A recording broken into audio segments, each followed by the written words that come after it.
ठीक है दोस्तों, आज दूसरा दिन है देविका के साथ। तो हम इस सेकंड सेशन स्टार्ट करेंगे डिसेंसिटाइजिंग के साथ। बहुत सारे लोगों का ये कहना होता है कि आपका घोड़ा थका हुआ है इसलिए आराम से खड़ा है डिसेंसिटाइजिंग के लिए, लेकिन वो गलत है दोस्तों। क्योंकि अभी तो इसने बिल्कुल भी नहीं थकी है, इसको हम फ्रेश ला चुके हैं और आज तक मेरे जिंदगी में 70 से 80 घोड़े मैंने किया। जो पहली सेशन के बाद दूसरी सेशन में लाके मैं सीधा डिसेंसिटाइजिंग करता हूँ और घोड़े सीखे हुए वैसे ही खड़ेंगे बिना थके फ्रेश। तो ये होता है, हमने जो किया है अप्रोच एंड रिट्रीट, और इनको डिसेंसिटाइजिंग हम सिखाने से, थकने से नहीं।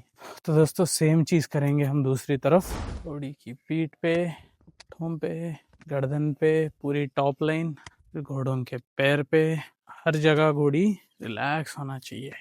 गुड क्या, डिसेंसिटाइजिंग का एक ही मकसद है दोस्तों, जो चीज हिलते हैं और आवाज करते हैं उनसे घोड़े डरते हैं। तो हम ये घोड़ी को कॉन्फिडेंट दिला रहे हैं कि जो चीजें हिलते हैं, आवाज करते हैं, उनसे डरना नहीं है। और जो चीजें अचानक आके तुम्हें टच करते हैं, मतलब रस्सी हो गया, लकड़ी वाला हो गया, स्टिक रस्सी हो गया, स्टिक एंड स्ट्रिंग हो गया, सैडल पैड हो गया, सैडल हो गया, फिर इंसान भी हाथ हो गया, एकदम अचानक आके से आपको पकड़ने से आप डरना नहीं है, आपको बस रिलैक्स खड़े होना है, आपको कुछ नहीं होने वाला है। ठीक है दोस्तों, अभी स्टिक एंड स्ट्रिंग से घोड़ी को डिसेंसिटाइजिंग करेंगे।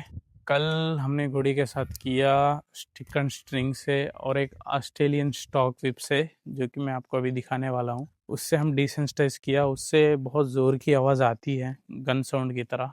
उससे बहुत सारे घोड़े बहुत डरते, तो हमने उसके साथ घोड़ी को डिसेंसिटाइज किया। तो आज वो हमने कैसा किया मैं आपको स्टेप बाय स्टेप दिखाने वाला हूँ और समझाने वाला हूँ। घोड़ों का डर और चमक निकालने के लिए हम एक एक्सरसाइज करते हैं, उसका नाम है डिसेंसिटाइजिंग, जिसको हम अप्रोच एंड रिट्रीट मेथड के साथ करते हैं। इसमें यह होता है दोस्तों, जब भी आपका घोड़ा कोई भी चीज से डरता है और हिलने की कोशिश करता है, आपको वो चीज को तभी रोकना है जब आपका घोड़ा अपने डर बन के थोड़ा सा रिलैक्स ना हो। अभी आप देखिए, देविका जो है आराम से खड़ी है, मैं रब कर रहा हूँ, फिर मैं स्टिक एंड स्ट्रिंग से जमीन पे मारने लग जाऊंगा।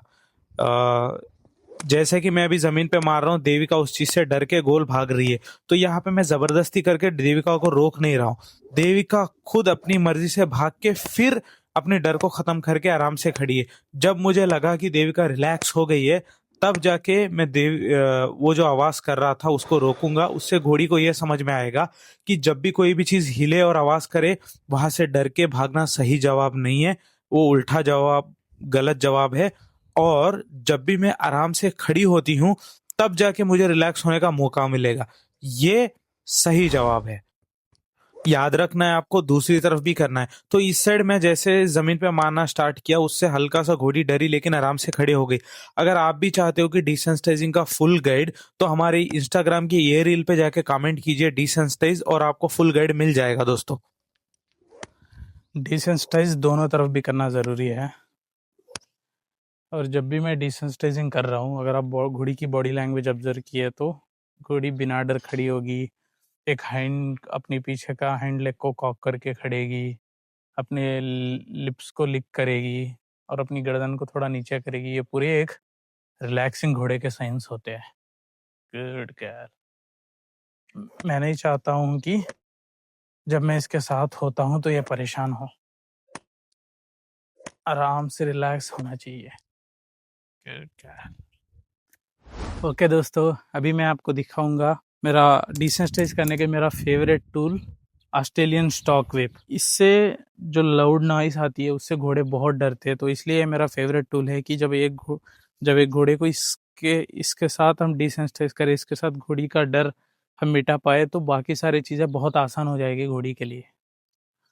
तो दोस्तों, ऑस्ट्रेलियन स्टॉक विप से घोड़ी का डर और चमक हटाने के लिए फर्स्ट हम स्टार्ट करेंगे फ्लॉगिंग विद द काइंडनेस। मतलब मैं स्टॉक विप लेके घोड़ी के पूरे बॉडी पे फेंकूंगा, विदर्स पे, घोड़ी के बैक पे, घोड़ी के हैंड क्वार्टर्स पे, हर जगह फेंकूंगा, ताकि इसको ये लगे कि जब भी ये चीज से मैं छूंगा, इसको कोई दर्द नहीं पहुंचने वाला, ना कोई नुकसान पहुंचने वाला है। Well done. इससे क्या है दोस्तों, जब जाके आगे जाके मैं इससे बहुत जोर से आवाज करूंगा, तब एकदम से घोड़ी नहीं डरेगी, क्योंकि हमने उससे पहला स्टेप और उससे आसान स्टेप जो है फ्लॉगिंग विद द काइंडनेस समझा दिया। उसके बाद मैं आगे बढ़ के एक लेवल डिफिकल्टी बढ़ा के मैंने क्या किया, स्पैंकिंग ऑन द ग्राउंड। जैसा कि स्टिक एंड स्टिंग से हमने किया, ये ऑस्ट्रेलियन स्टॉक व्हिप से मैं जमीन पे मारना स्टार्ट किया। घोड़ी कोई भी गलती ना करके आराम से खड़ी रही, तब रोक दिया। अब क्या है, मैं पीछे की तरफ घुमा रहा हूँ, क्योंकि इसको क्रैक कर ऑस्ट्रेलियन स्टॉक व्हिप को क्रैक करने का तरीका क्या है, पीछे घुमा के फिर एकदम से आगे खींच के मारेंगे आप, तो उसमें से बहुत ज्यादा जोर की आवाज आएगी। तो उसके लिए मैं पीछे गोल घुमा रहा ठीक है हूँ। दोस्तों। सो अब मैं स्टार्ट करके आवाज करना स्टार्ट कर दूंगा। एक आवाज बजी, दूसरे में से क्या है, घोड़ी डरने लगी इस आवाज से। सो यहाँ पे आपको सीखने का मिलेगा दोस्तों, आप ध्यान से देखिए। तो अभी घोड़ी डर रही है, तो मैं क्या कर रहा हूँ, जबरदस्ती नहीं कर रहा हूँ, घोड़ी को डरने दे रहा हूँ। एक हाथ से मैं घोड़ी को पकड़ा हूँ, जबरदस्ती नहीं, घोड़ी को चलने दे रहा हूँ। लेकिन दूसरी हाथ मेरी क्या है, चलते रहेगी, आवाज में बजाते रहूंगा। घोड़ी को जब तक डरना है, घोड़ी डर सकती है, कोई जबरदस्ती नहीं है। लेकिन मैं भी क्या है, तब तक नहीं रोकूंगा जब तक घोड़ी बिना हिले एक जगह आराम से खड़ी नहीं होती है। सो मैं घोड़ी के साथ कर रहा हूँ। इस दौरान अगर घोड़ी बहुत ज्यादा हिल के भागने की कोशिश करती है, तो आपको क्या करना है, उसकी गर्दन को थोड़ा आपकी तरफ करना है, ताकि घोड़ी बहुत तेज से दूसरी तरफ घूम के आपके हाथ से रस्सा छुड़ा के ना जाए। और आपको याद रखना है कि आप सेफेस्ट जोन में रहना है, मतलब घोड़े के शोल्डर से आपको 45 डिग्री एंगल में खड़े होकर रहना है, वही सबसे सेफेस्ट पोजीशन है। Good girl. ठीक है, मैं अब जाके आवाज बंद करना रोक दिया जब घोड़ी आराम से खड़ी है बिना डरे। सो उसके बाद मैंने रब करना स्टार्ट किया। सो मैं सेम प्रोसेस फिर से स्टार्ट करने वाला हूँ। फिर से मैं आवाज कर रहा हूँ, लेकिन दूसरी बार देखिए दोस्तों, फर्स्ट टाइम घोड़ी डरी है, फिर उसका डर खत्म होने तक रुक के और वो आराम से खड़ने के बाद हमने रिलीज ऑफ द प्रेशर किया। लेकिन दूसरी बार देखिए, दूसरी बार घोड़ी डर भी नहीं रही है, और ऊपर से घोड़ी का जो पैर है वो बहुत रिलैक्सली खड़ा है। घोड़ी 3 पैरों पे खड़ी है। इसका मतलब है कि घोड़ी बहुत ज्यादा गुड। डर के अलर्ट में नहीं है। जो घोड़े बहुत डर के अलर्ट में रहते वो चारों पैरों पे खड़े रहते, ताकि बहुत जल्दी वहां से भाग जाए। अगर आपकी घोड़ी 3 पैरों पे खड़ी रहती, मतलब वो उस चीज को लेकर थोड़ा रिलैक्स है। तो दोस्तों, ये स्टॉक व्हिप घोड़ों को मारने के लिए नहीं है, ये है घोड़ों को पटाखों जैसी बड़े बड़े आवाजों से घोड़ों को डर हटाने के लिए। और ये घूमती भी बहुत स्पीड से, तो इससे भी घोड़े आदत बन जाएगा इनका कि रिलैक्स होना इतने बड़े आवाजों के साथ जब इंसान के साथ होते हैं। जब एक बार मेरी घोड़ी रस्सी को, स्टिक एंड स्ट्रिंग को और ये ऑस्ट्रेलियन स्टॉक व्हिप को, इन सब चीज़ों को हैंडल करेगी, तो बाहर एक बार राइडिंग में जाके और बाहर दुनिया के चीज़ों को हैंडल करने का जो इसका चांसेस है वो बहुत ज़्यादा बढ़ जाते हैं। अगर मैं ये कुछ भी ना सिखा के सीधा घोड़ी को ये एक्सपेक्ट करूँ कि तुम डरेगी नहीं, क्यों डर रही हो, ना ना ना बेटा डरना नहीं है तेरे को, अपन ऐसा करेंगे, अगर हम ऐसा करेंगे तो उससे कोई फायदा नहीं होने वाला है। तो हमेशा आप घोड़ों के साथ जो करना चाह रहे हो उसके लिए अपने घोड़ों को तैयार कीजिए। तो मैं चाहता हूँ कि मेरी घोड़ी एक कूल, काम, रिलैक्स, एक अच्छी बच्ची बन के खड़े रहे, एक अच्छी बच्ची बन के आराम से रहे। तो उसके लिए मैं इसको तैयार कर रहा हूँ कि तुझे तेरा डर कैसे सामना करना है। इसको लगता है कि जो चीज़ें हिलते हैं, आवाज़ करते हैं, उनसे इसको खतरा होगा। तो मैं अभी यहाँ यही प्रूव कर रहा हूँ कि ऐसा कुछ नहीं होगा, बस थोड़ा यकीन करके खड़े हो जाओ और सब सही हो जाएगा, जो कि ये कर रही है मेरे लिए। Good girl. ओके। सो आपने देख लिया दोस्तों कि शुरुआत में घोड़ी का रिस्पांस कैसा था, डर रही थी, भाग रही थी, लेकिन थोड़ी देर के बाद देखिए घोड़ी कितना आराम से खड़ी है।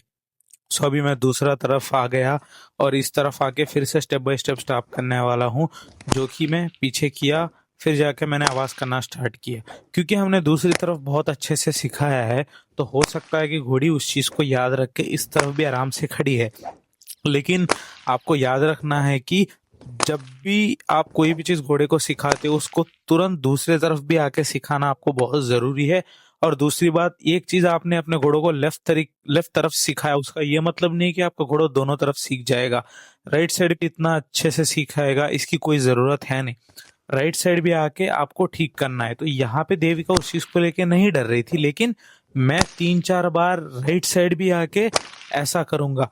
तो देविका बहुत ज्यादा डरने वाली, उछलने कूदने वाली घोड़ी थी दोस्तों, और इनका ओनर्स का भी यही प्रॉब्लम था, इसलिए इन्होंने इसको मेरे पास ट्रेनिंग के लिए बुलवाया है मुझे। सो लेकिन अभी देखिए मैं जानबूझ के कितनी बड़े बड़े पटाखों की आवाजें कर रहा हूँ, लेकिन उसके बावजूद भी घोड़ी कितना आराम से खड़ी है। और उसके बाजू में खड़े होके कितना उसके साइड में से मैं उसको हिला रहा हूँ, लेकिन देविका देखिए कितना आराम से खड़ी है। ये हमने कैसा किया दोस्तों, डिसेंसिटाइजिंग से, अप्रोच एंड रिट्रीट मेथड के साथ। फर्स्ट हमने लेफ्ट साइड और राइट साइड करके घोड़ी का कॉन्फिडेंस बढ़ाया। सो अब जाके मैं घोड़ी के फेस के सामने, घोड़ी के मुंह के बराबर खड़े होके लेफ्ट एंड राइट में स्टॉक व्हिप को क्रैक करूंगा। सो इससे क्या होगा दोस्तों, घोड़ों के फेस के सामने आने वाले चीजों से भी घोड़े डरना बंद करेंगे। सो घोड़ों का मुंह जो है, पूरा फेस, वो घोड़ों का बहुत ही ज्यादा सेंसिटिव एरिया है। इसलिए घोड़े फेस के पास कोई भी चीज को पसंद नहीं करते। इसलिए बहुत ज्यादा घोड़े जो है हेडशाई होते हैं, कानों के ट्रिमर और बाल नहीं कटवाने देते हैं। सो इसलिए क्या है, घोड़ों के सामने खड़े होकर आप जानबूझ के आवाजें करते हो, और आवाजों से और हिलने वाली चीजों से आप अपने घोड़ों के डर अगर आप दूर करोगे, कल जाके आपका घोड़ा जो है आपको फेस पकड़ने देगा, कान पकड़ने देगा, ट्रिमिंग करवाएगा, फिर नहलाते वक्त मुंह के ऊपर से पानी लेगा, बहुत अच्छे से लेगा। तो उसके लिए आपको क्या करना है, शुरुआत से ही आपको ये चीजें सिखा के चलना है। सो आपने क्या सीखा है दोस्तों इसमें, एक घोड़ा जब डरता है तब उसको छोड़ना नहीं है, और डर खत्म करके घोड़ा जब भी आराम से खड़े होता है तभी आपको छोड़ना है। सो ये पूरा प्रोसेस का जो डिटेल गाइड मैंने मेरे इंस्टाग्राम की जो वीडियो पे दिखाया उस पे दे रखा है। आप जाके कमेंट कीजिए उस रील पे, आपको याद रखना है उसी रील पे कमेंट करना है, उससे आपको डीएम आ जाएगा आपके अकाउंट में। सो उसको पढ़ेंगे तो आपको और ज्यादा क्लैरिटी आ जाएगी। फिर उसके बाद ये वीडियो को फिर देखिए, और इसमें जब घोड़ी डरी थी, हिल रही थी, भाग रही थी, तब घोड़ी क्या कर रही थी और उस दौरान मैं क्या कर रहा था, ये आप देखिए। और सेम चीज आप अपने घोड़ों के साथ भी अप्लाई कीजिए, तो आपके घोड़े भी जो बहुत ज्यादा डरने, चमकने, उछलने कूदने वालों से हटके समझदार घोड़े बन के आराम से खड़ेंगे, जैसे कि यहाँ देविका खड़ी है दोस्तों।